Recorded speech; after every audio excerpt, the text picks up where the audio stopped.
Hi, I'm Sarah Gabrielli, and I've traveled to every single lesbian bar in the country for my podcast, Cruising.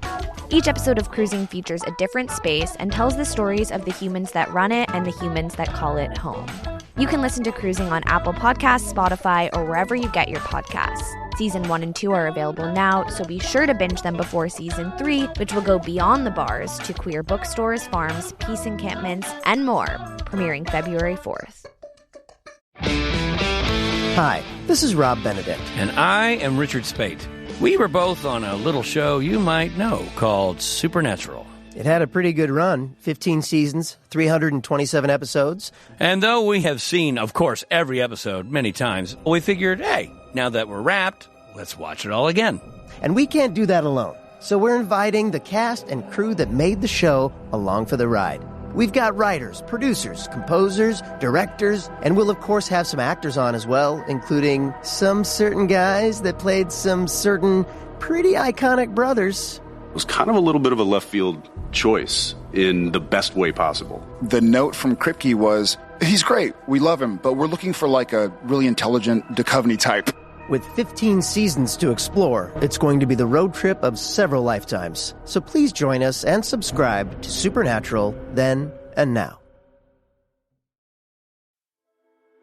Hi, I'm Laura Cathcart-Robbins, and I am the host and creator of the podcast, Only One in the Room. Every week, my co-host Scott Slaughter and I invite you to join us and lose yourself in someone's only one story. The Only One in the Room has a wide variety of guests, from prisoners to abuse survivors to swingers. With 21 seasons and counting, we guarantee that Only One in the Room will have a story that you'll connect with. This podcast is for anyone who has ever felt alone in a room full of people, which is to say that this podcast is for everyone.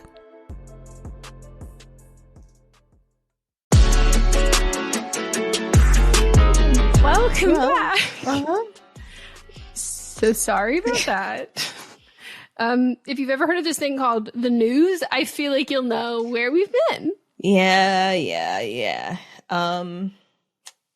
That we recorded on Monday. Was it the Monday before everything really started going off? By Wednesday, you had already gone to your in-laws' house. And I was just, because they're more-ish in my neighborhood than you are. So, like, we were in the same-ish area. Then when the Hollywood one happened, I was like, maybe I should go a little bit more south. When the Hollywood happened, I said, well, I hope I like fire. Like, it was like, where the fuck else do you go? Yeah. My friend Michelle, she was like, if you need to go further, my aunt, she'll welcome you into her house. She was in, like, I forgot where she was, but she was like in the OC area. And I was like, great, thanks. But I think I'll be fine. It's been scary. That Sepulveda, the one that happened last night. That got over to 10,000 acres in an hour. Seconds. Yeah. Wow. But they've got it pretty contained right now. I think it's at 65%. So that's where we've been. We both live in LA. So the fires are happening. And despite what Leo Skeppy may say, they're not all contained. Like, this is still an active thing. Like, all of Los Angeles is still an active, like, we're in fire weather right now. So, like, fires are still breaking out every single day. It hasn't rained in 9 months at this point. It's supposed to rain this week. I know. I hope so, but it's not looking good. It's not. Considering it was 80 degrees yesterday. Yeah. Not looking so hot. Yeah. And it's usually the last 2 years we've had record rain where it's been raining from November to pretty much March nonstop. And it was the greenest that it has ever been. And now it hasn't. And then it died. Yeah. And so then it's just kindling for so much of it. And yeah. And the unfortunate part is like, I'm absolutely praying for rain, but just enough to get out the fires and to like dampen the earth, but not so much because we're going to have mudslides. Yeah. It's going to happen at some point, but it's a waiting game. It's scary. We know people that have lost their homes, people that have left the state. And, you know, we're just, I don't even know. We're just kind of hanging tight.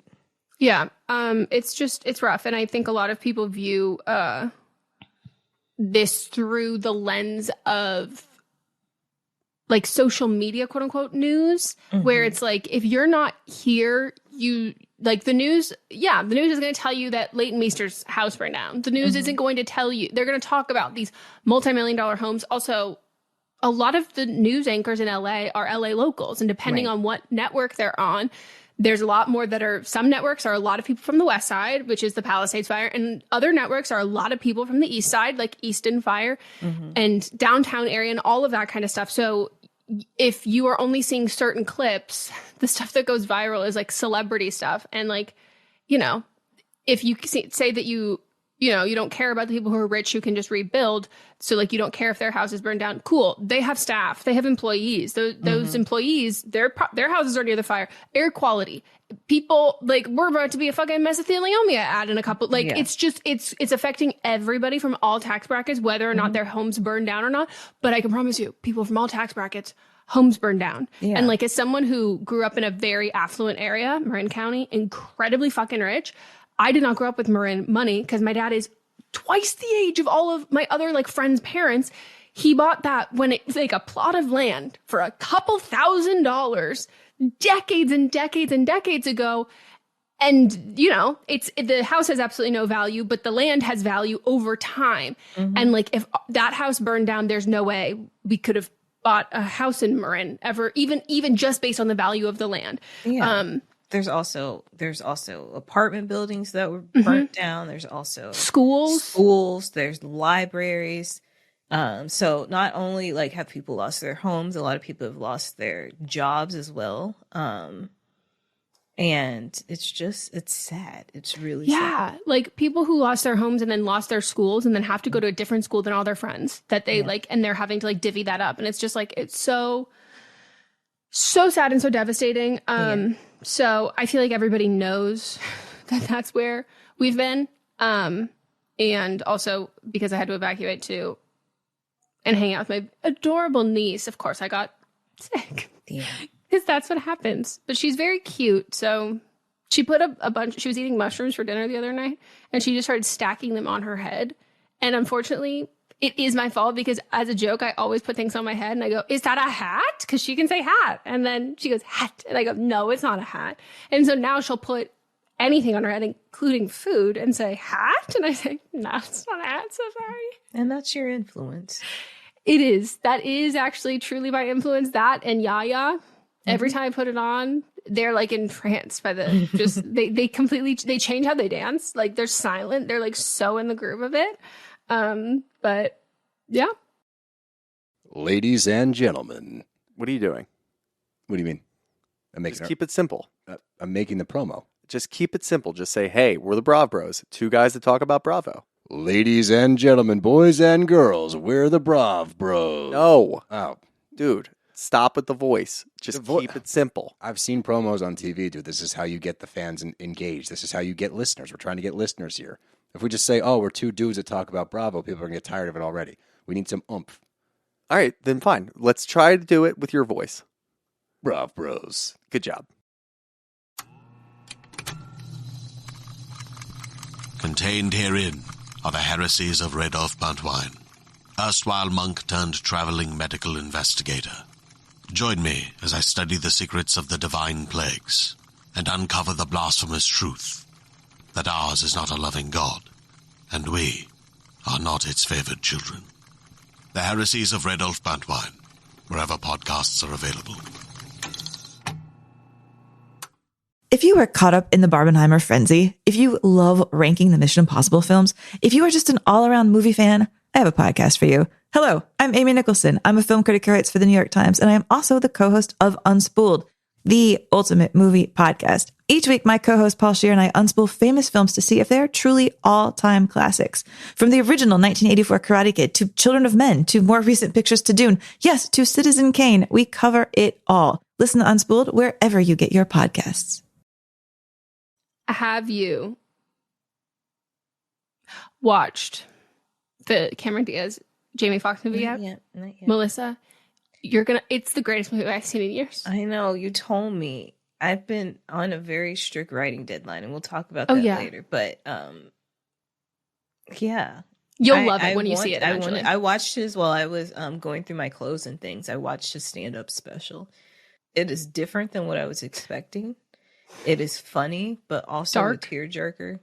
Well, yeah, because isn't it post his health? Like dancing and singing and being the star that he is. One of his daughters introduced him. The other like came out and played a song while he was singing. Like the story behind even that was like so heartwarming. If you want to be in your feels and laugh, it's a great stand-up special. Oh, I'll watch it because you know me, love. And there's also a lot of gospel music in there for you. So say less, say fucking less. But I just want everybody to know who like. Because I saw it has for me, I think the sweet spot on Rotten Tomatoes. So that's the sweet spot for me. But I do fear a lot of people see 26% and they go, no. For me, dicey is 40%. Because I go, what do you mean 40? Like it's not like comically bad, but then that's also just not a good movie. It's just not. That's too much for me. But 26% to sell everyone on why you need to watch it.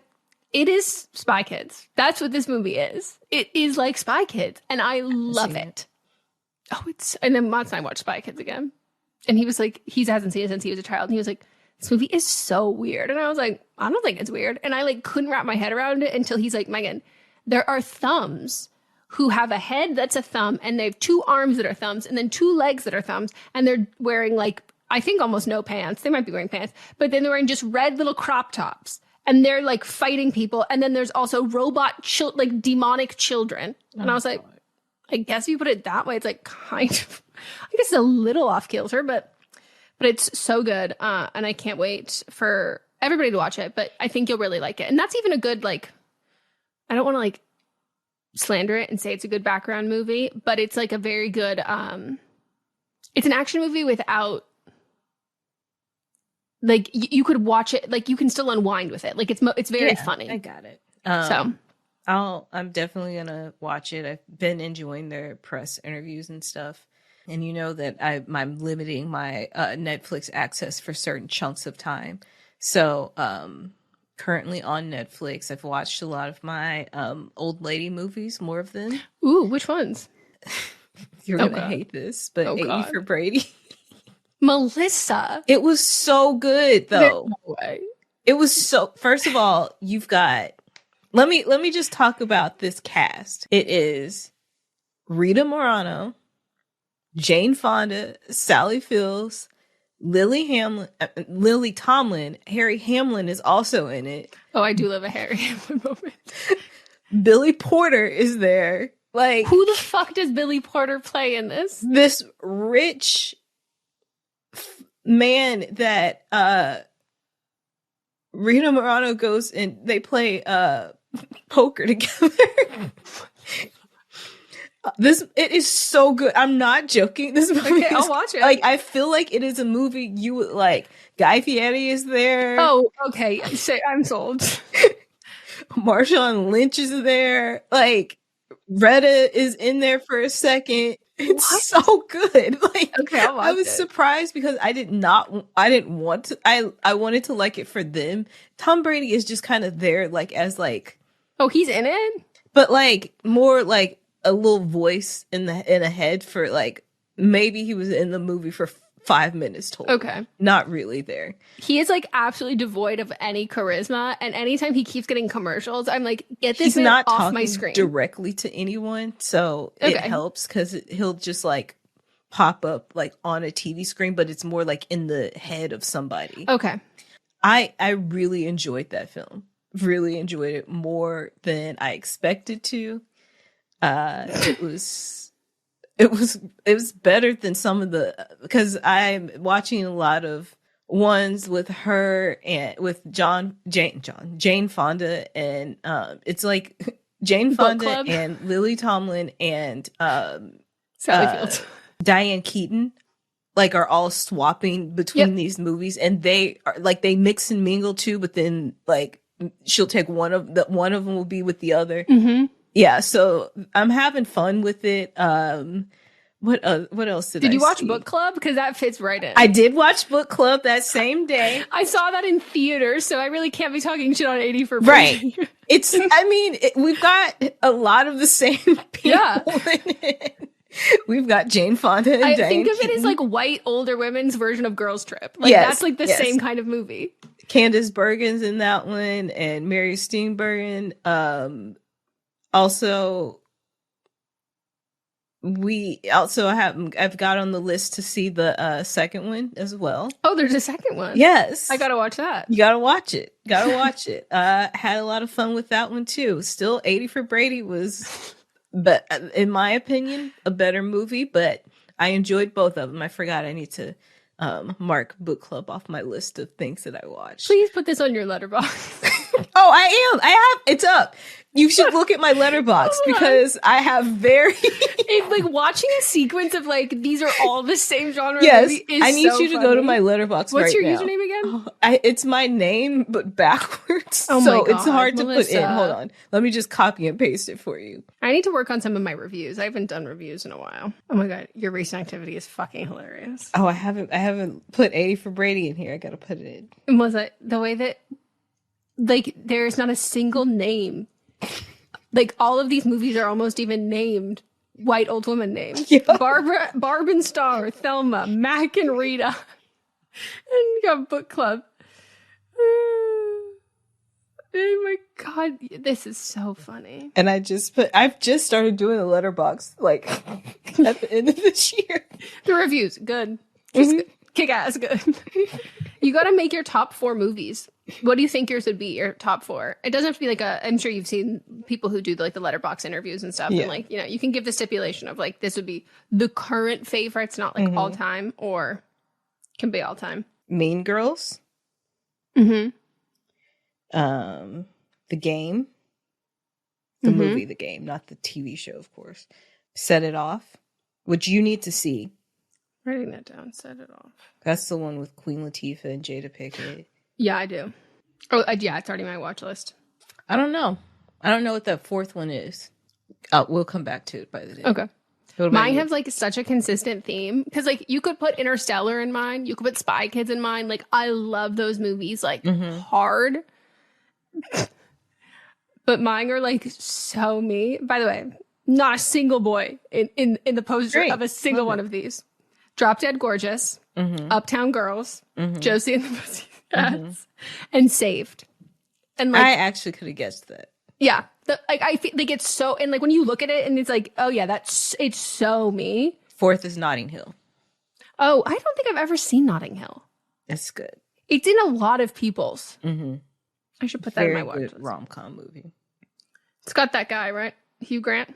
I'm just a girl standing from a boy asking him to love me. Yes, Hugh Grant and Julia Roberts. Well, she's in every rom-com, but like he was too. That's the thing. Is like they were so both the rom-com kings and queens, and then this was the one where they were coming together. Very Kate Hudson, Matthew McConaughey, or Katherine Heigl, Patrick Dempsey. That's fun. Katherine Heigl, Patrick Dempsey. They're in a movie together. 27 Dresses. That's Patrick Dempsey is in that movie. In that you know what? James Marsden and Patrick Dempsey did kind of the same career. Jury Duty. That's James Marsden. I just said James Marsden and Patrick Dempsey did kind of have the same career, so you could be right. It's him. It's not Patrick Dempsey. He would have done that with Grey's Anatomy. Oh. Him and Katherine Heigl would not have been in a movie. Maybe together. that's why I'm just picturing them next to each other from clips of Grey's Anatomy. But I've never seen Grey's Anatomy.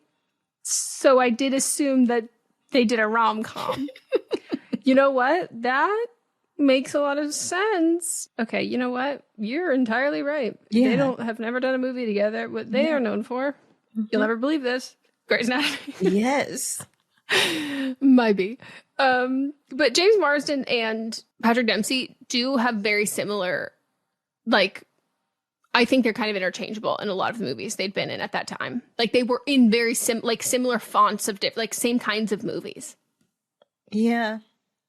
You know? Yeah, but that to me. But they're not peers to me. No, they're not. Because they're not the same age either. But like they do play the same male rom-com role. Yeah. Well, now I need to add those to my list to watch. I'm glad that I have influenced you.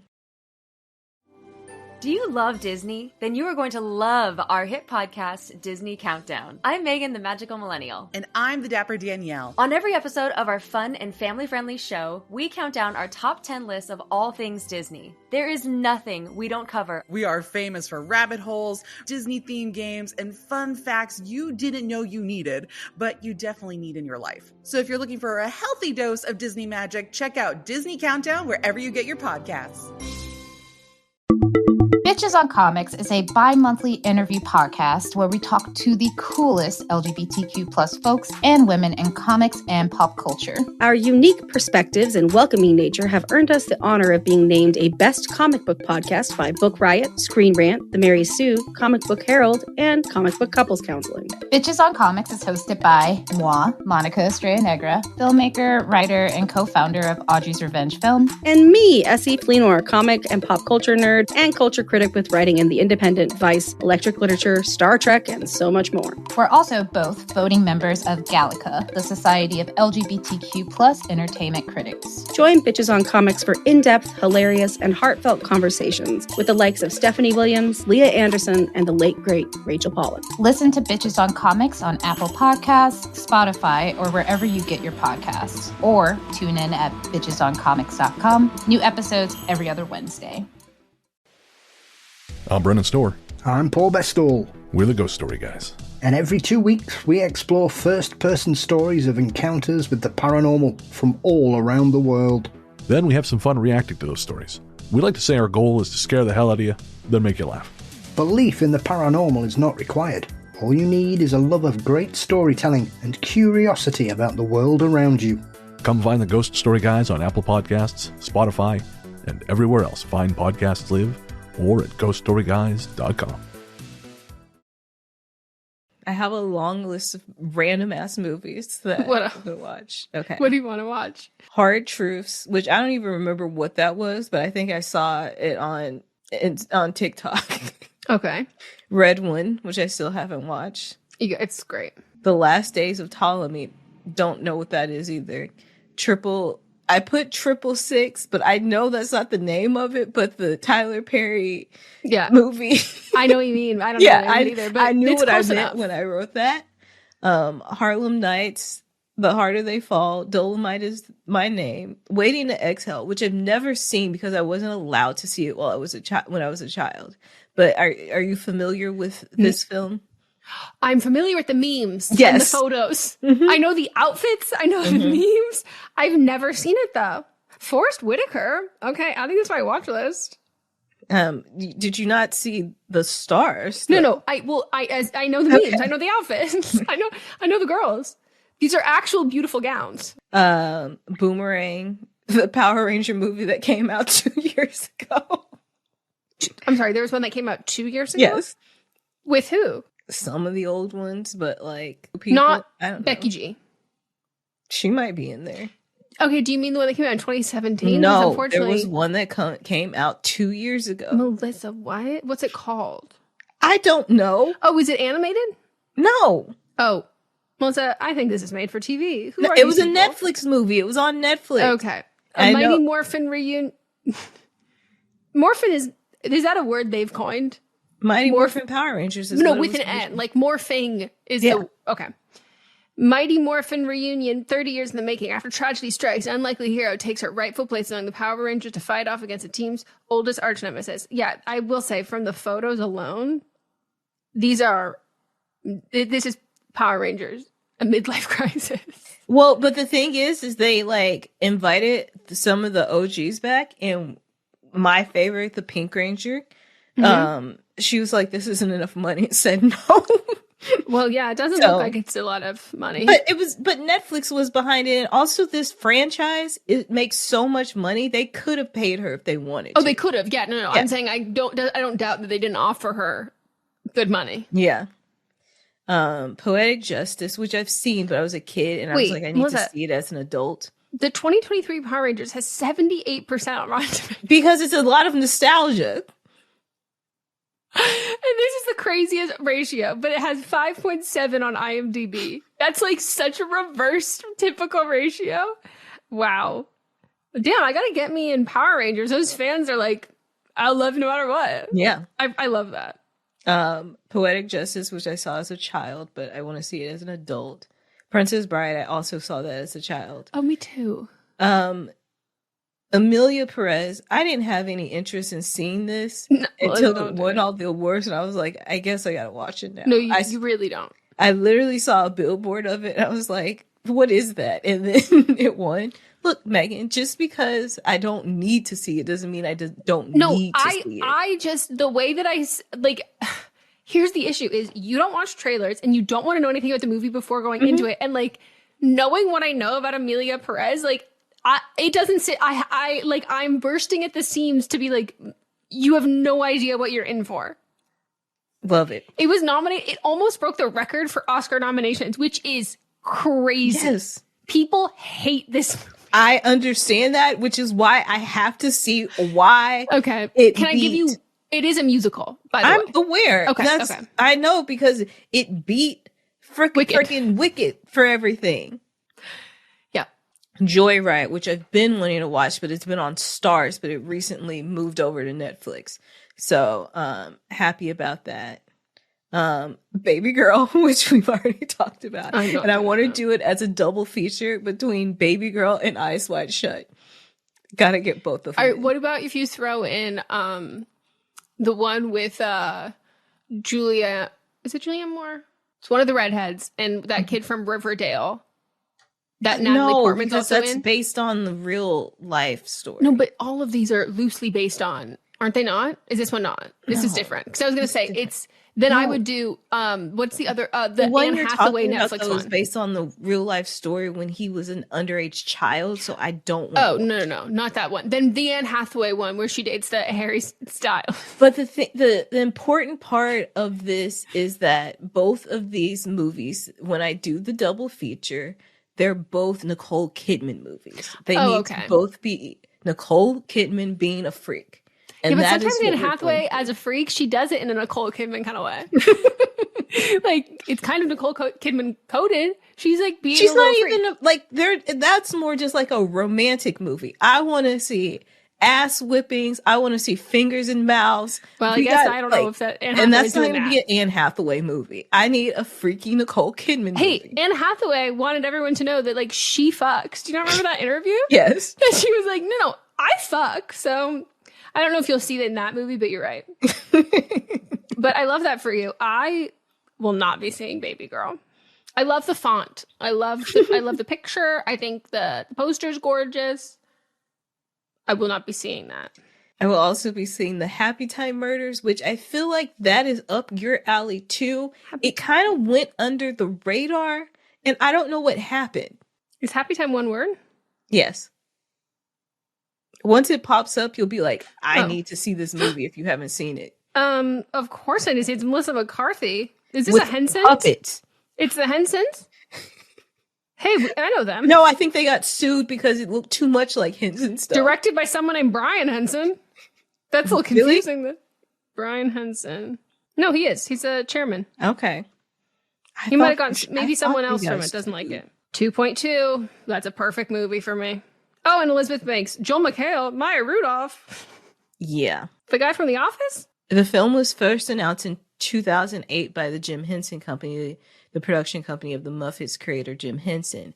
And look at this, who was supposed to be attached to it. All people we have talked about today. Cameron Diaz, Katherine Heigl, and Jamie Foxx. Oh my God. Yeah. Don't know how I forgot that movie existed, but it popped in my head when we were talking about Melissa. Before it popped in my head, I was like, I never fucking watched that movie. And then she had another movie where she was like a writer. And I was like, I didn't watch that one either. I need to see it too. That's a good one. Yeah.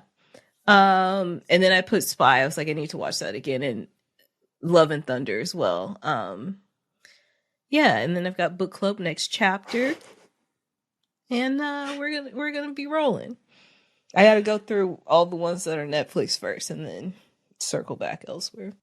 It's a good way to compartmentalize how many you want to like what you want to watch. It gives you like a quite literally a list of. We'll start with these. Yep. And if they're you want to hear hiking up about the prices again. I don't know if you saw that announcement. No. Yep. They're like, we had a surge of people signing up. I was like, I guess that's me since I left and then came back. And it was probably Beyonce. Let's be honest. Why you had that surge. True. So because they had a surge, they were like, let's raise the prices. What? What kind of sense does that make?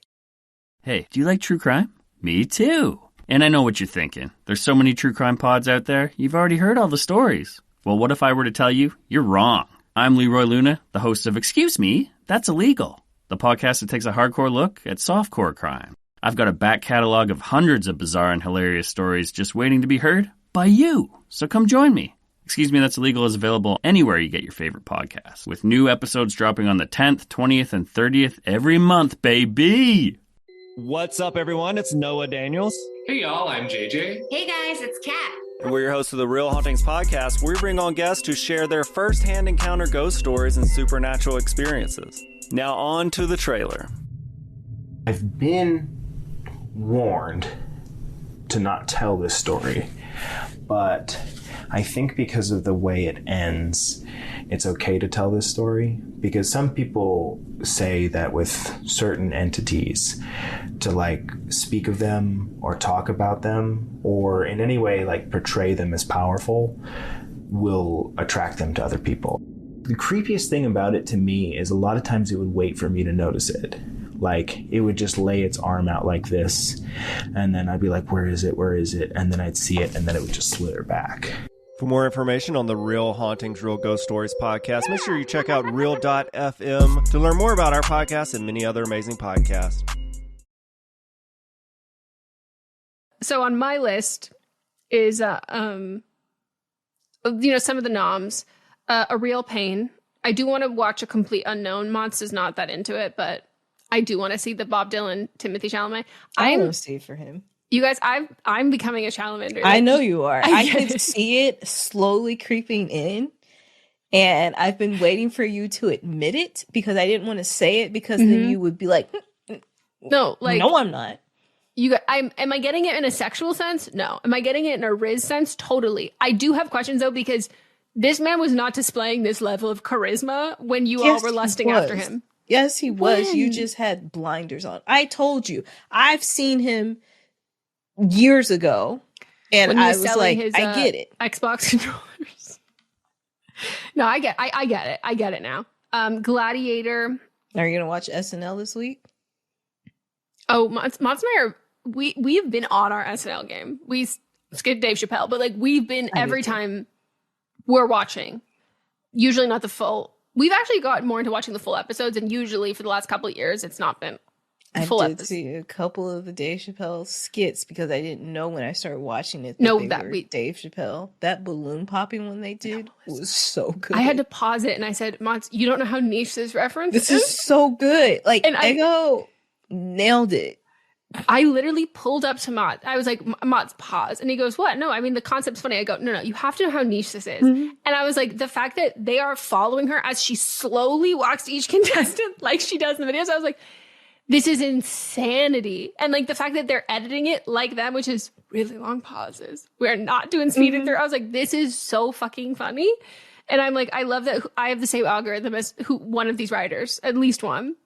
I also put, which is a little crazy because I'm not like a huge fan of this man. Life of Chuck, which is Tom Hiddleston. I have no idea what it's about. Operation Fortune, which is a guy. Is this even out yet? I haven't even heard of some of these movies that you're saying. Hey, I didn't hear some of yours. I was just Googling Operation Fortune. Oh my God, it came out. Okay, I gotta watch it. It is a Guy Ritchie movie with Jason Statham, Aubrey Plaza, Josh Hartnett, and like Hugh Grant. Wait, what's the name of this again? Operation Fortune. I gotta add that to my list. Yeah. It sounds like a lot of people that I like. And is it a heist movie? Yep. Still the money? I mean, it's Guy Ritchie. Yeah. Then I have The Hustle, which is a 2019 movie. Two female scam artists, Rebel Wilson and Anne Hathaway. Have no idea. Never heard of this movie. I saw that. Oh, okay. I want to watch it. Yeah. It's wild. And that's what I'm in the mood for. Yeah. Rebel Wilson's really doing that physical comedy. I forgot about that. Let me add that back to my list. It was pretty good. I don't doubt that. I also have Age of Adeline. I never watched this movie, but people liked it, and they watch it in a film class. Yeah, and I know that part, that like people talk about it all the time, especially in like the filmmaking aspect of it. And I was like, oh, I do want to watch it, because I've also heard it evokes some of the similar things this movie about time, which I love, but I have a hard time watching that because it makes me sob. Mm-hmm. Are You There, God? It's Me, Margaret.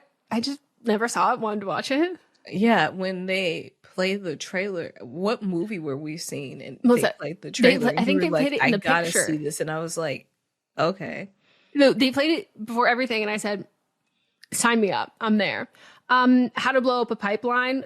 I gotta be real. This has been on my list since it came out in 2022. And like some other movies, I have yet to be in the mood to watch it. Like, it's heavy. Zola, I still haven't seen, which is insanity. And the fact that is Riley Keough, I can't wrap my head around. Mm-hmm.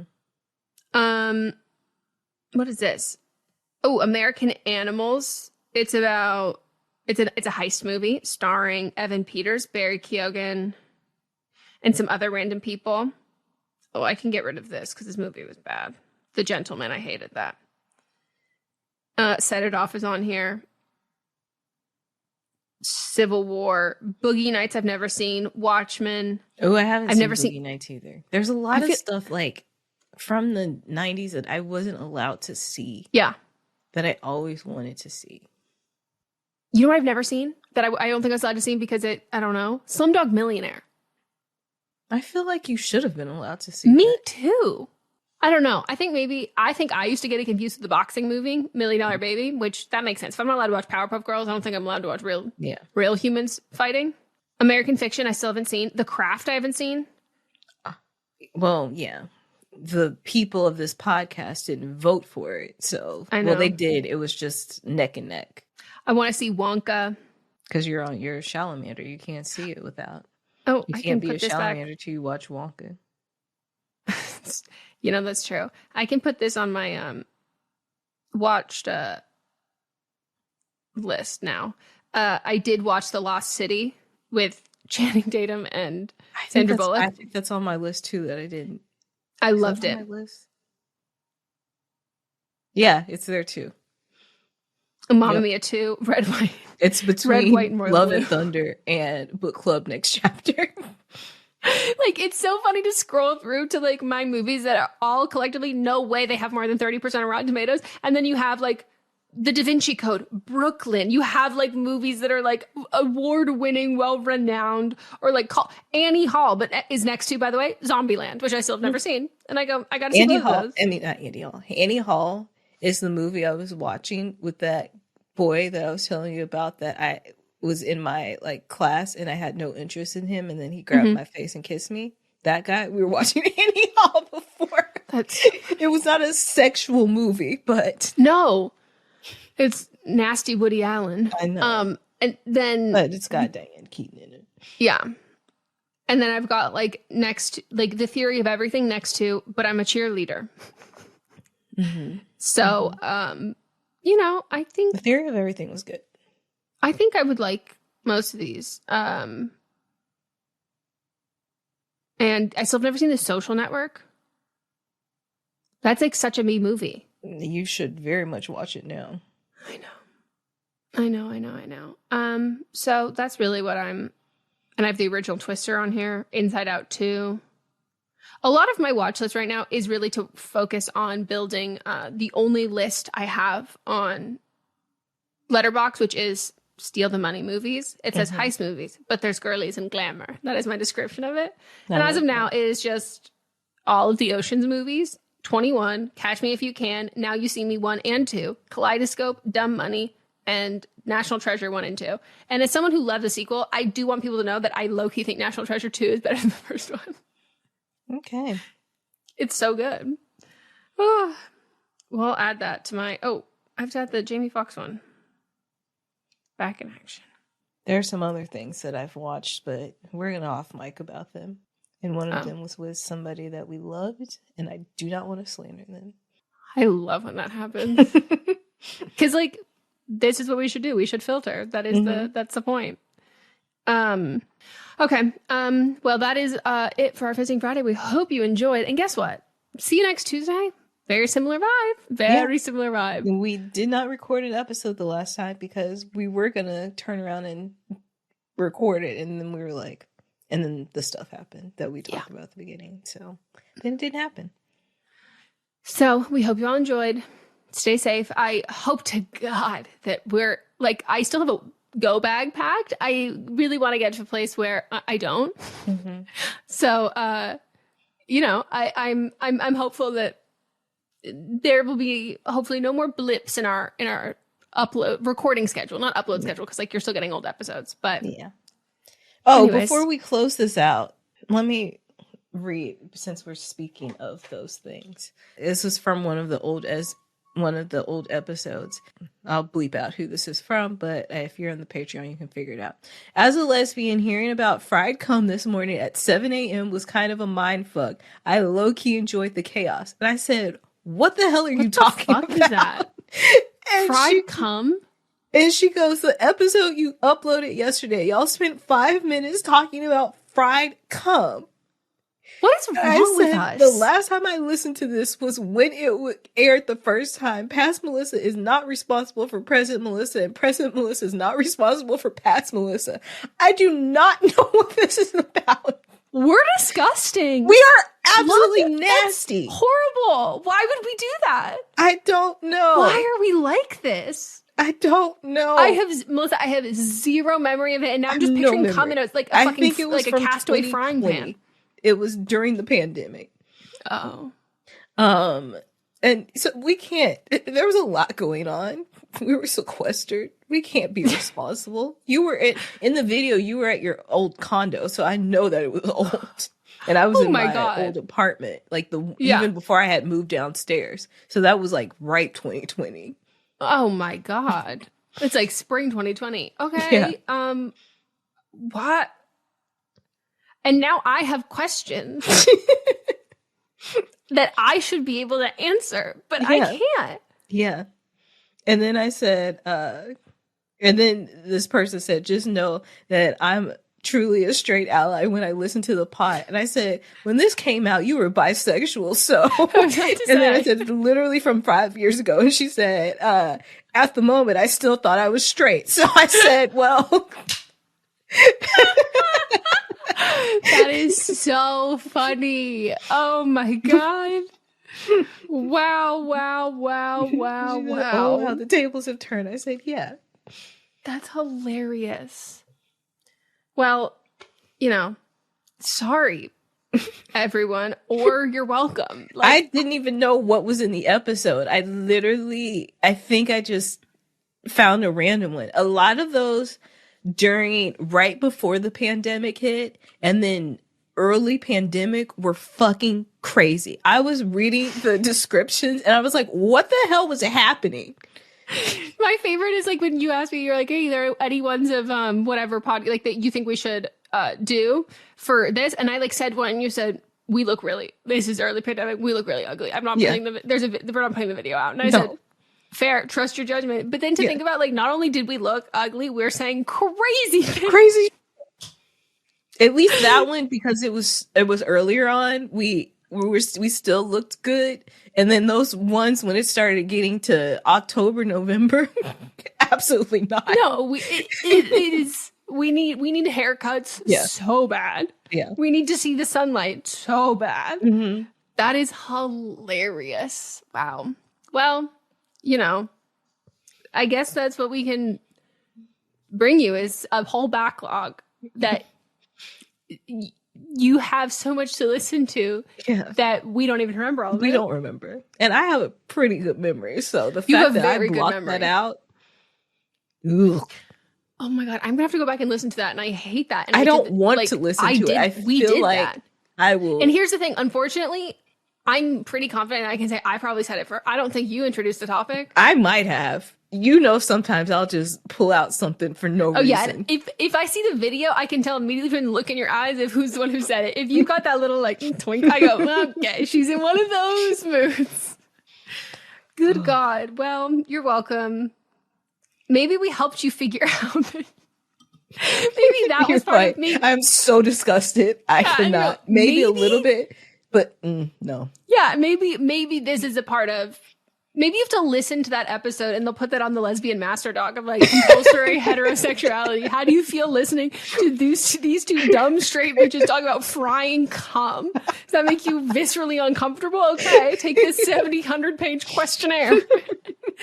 Oh my God, it's so funny. Okay, well, sorry, lesbians. I'm really sorry. All right, well, fist you later. Bye.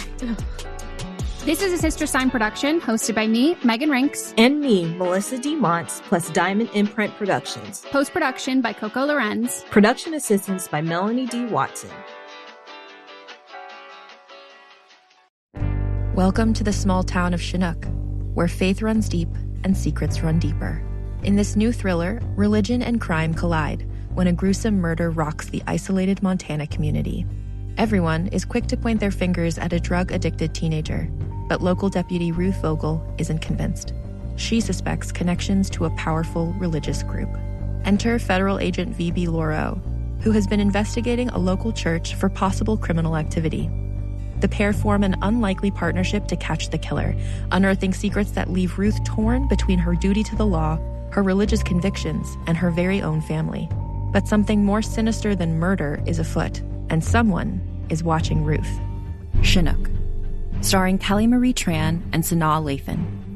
Listen to Chinook wherever you get your podcasts.